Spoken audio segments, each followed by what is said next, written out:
दोस्तों, ध्यान से सुने। इस कथा के माध्यम से हम यह जानने की कोशिश करते हैं सच्ची दौलत रिश्ते होते हैं, संपत्ति नहीं।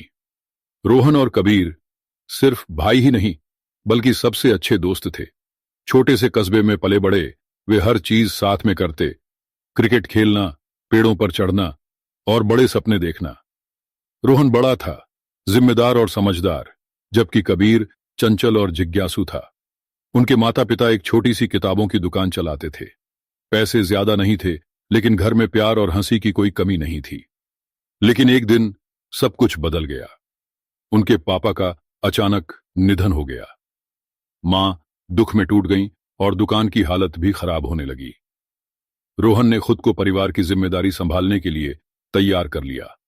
वह दिन में पढ़ाई करता, शाम को काम करता और अपनी सारी खुशियां त्याग देता ताकि कबीर की पढ़ाई में कोई रुकावट न आए।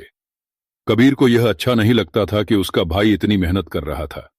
वह मदद करना चाहता था, लेकिन रोहन हमेशा कहता, तुम बस पढ़ाई पर ध्यान दो, यही हमारी सबसे बड़ी मदद होगी। वक्त बीतता गया और कबीर का तकनीक के प्रति जुनून बढ़ता गया। उसे एक बड़े विश्वविद्यालय में स्कॉलरशिप मिल गई और वह शहर चला गया। लेकिन धीरे धीरे उसने रोहन से दूरी बना ली।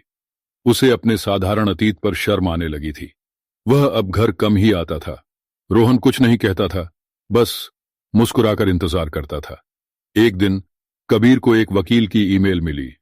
यह उनके पापा की वसीयत से जुड़ी थी। चौंक कर वह घर वापस आ गया।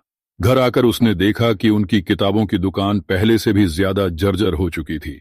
रोहन ने हमेशा की तरह उसे गले लगाया, लेकिन कबीर ने उसकी थकी हुई आंखों में छिपा दर्द देख लिया। भाई, तुमने मुझे पापा की वसीयत के बारे में क्यों नहीं बताया? कबीर ने पूछा। रोहन चौंक गया। कौन सी वसीयत? कबीर ने वकील की ईमेल दिखाई।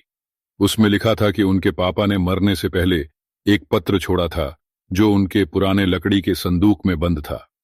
दोनों भागकर अटारी में पहुंचे। वहां उन्होंने धूल से ढका एक पुराना संदूक देखा। कबीर ने कांपते हाथों से उसे खोला और अंदर एक पीला मुड़ा तुड़ा लिफाफा पड़ा था। रोहन ने धीरे धीरे पत्र निकाला और पढ़ना शुरू किया। मेरे प्यारे बेटों रोहन और कबीर, अगर तुम यह पत्र पढ़ रहे हो तो मैं अब इस दुनिया में नहीं हूं, लेकिन एक सच है जो मैंने तुमसे कभी साझा नहीं किया। बहुत साल पहले मैंने शहर के बाहर एक जमीन खरीदी थी ताकि तुम्हारा भविष्य सुरक्षित रहे, पर मैं तुम्हें यह बताने से पहले ही चला गया। वह जमीन अब बहुत कीमती हो चुकी है, इसे समझदारी से इस्तेमाल करना। लेकिन याद रखना, पैसा कमाया जा सकता है पर भाई का प्यार अनमोल होता है।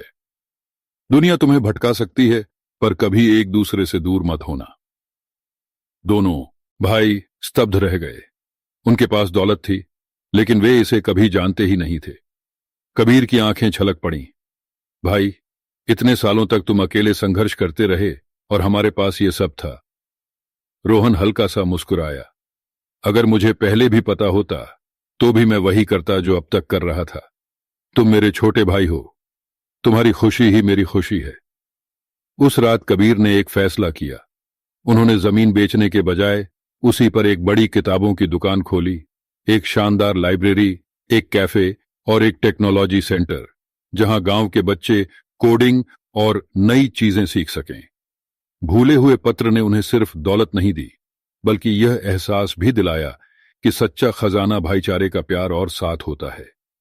कहानी से सीख, सफलता और पैसा जरूरी है, लेकिन परिवार सबसे अनमोल होता है। कोई भी सपना तभी खूबसूरत बनता है जब उसे अपनों के साथ जिया जाए।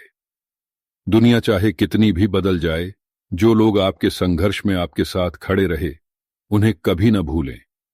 सच्ची दौलत रिश्ते होते हैं, संपत्ति नहीं।